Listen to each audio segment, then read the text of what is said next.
Been struggling with this issue. Apparently they've been holding a lot of meetings, one lasting upwards of 7 hours. Another idea the board is considering, benchmarking pay to some of their rival firms. Compensation is going to be a key issue here. James Gorman replaces John Mack as CEO on Friday. He's going to have to try to figure out a way to pay his employees enough to keep them happy while not angering lawmakers and the public.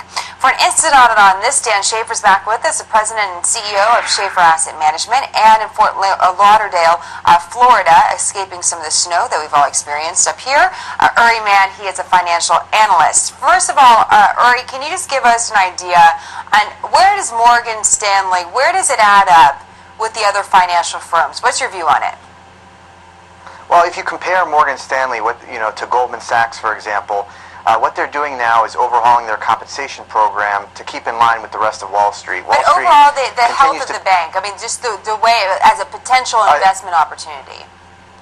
Well, you can't really compare them even to Goldman Sachs. Goldman will probably have earnings profit of over $11 billion this year, and Morgan Stanley may actually lose money. So that's another reason why the public continues to look at the executives at Morgan Stanley being compensated and criticizes the firm for not having more compensation that is tied to the performance of the stock. So what Morgan Stanley is doing here is overhauling their compensation scheme. You know, if you look at the money that they're going to be doling out to their employees, it's about 75% compared with Goldman Sachs's compensation that'll be doled out this year. So they're paying employees almost as much as Goldman is, but the firm is actually losing money. So there's plenty of room to criticize the firm. Is this an issue for them? As someone that's looking at this stock and potentially to invest in it, Dan, is this an issue, do you think, for Morgan Stanley? I think it's an issue.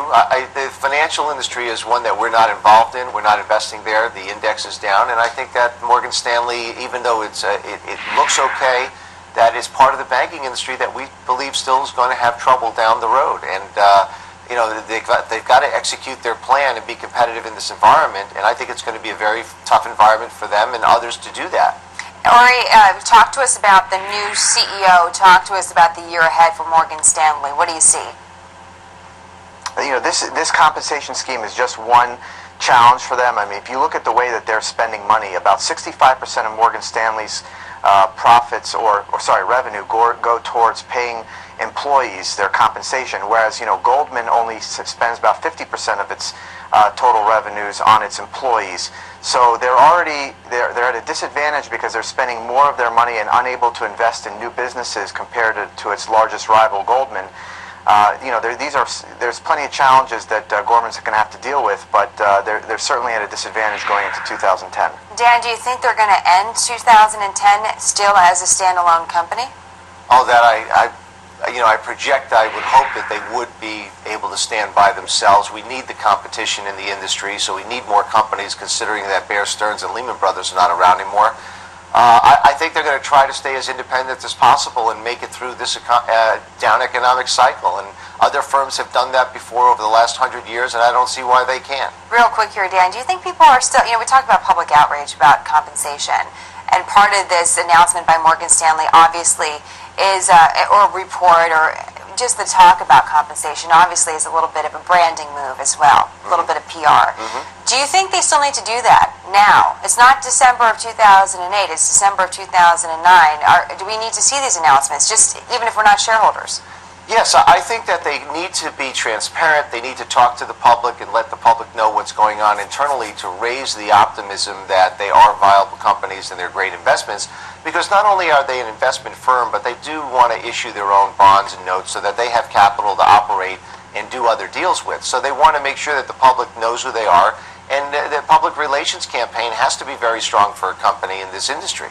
All right, Dan, Uri, thank you so much. Appreciate it. Gavin, back over to you in London. Thanks. Thanks, Jenna. Well, Jamie Dimon may be playing hardball with UK Finance Minister Alistair Darling. JPMorgan CEO reportedly calling Darling to complain about the UK's proposed 50% tax on bankers' bonuses.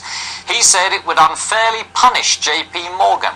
And the Financial Times is also reporting this morning that Dimon suggested maybe the bank would not go ahead with his plans to build a $2.4 billion headquarters in London's Canary Wharf if the bonus tax becomes a reality. I think you'd call it a robust conversation there. A new Bank of America CEO doesn't officially take his post until next week, but he's already dealing with the company's worst performing business line. Now, incoming CEO Brian Moynihan is already in charge of credit cards as the head of consumer banking. As CEO, he needs to fix the unit, which lost $4.5 billion through the first 9 months of this year.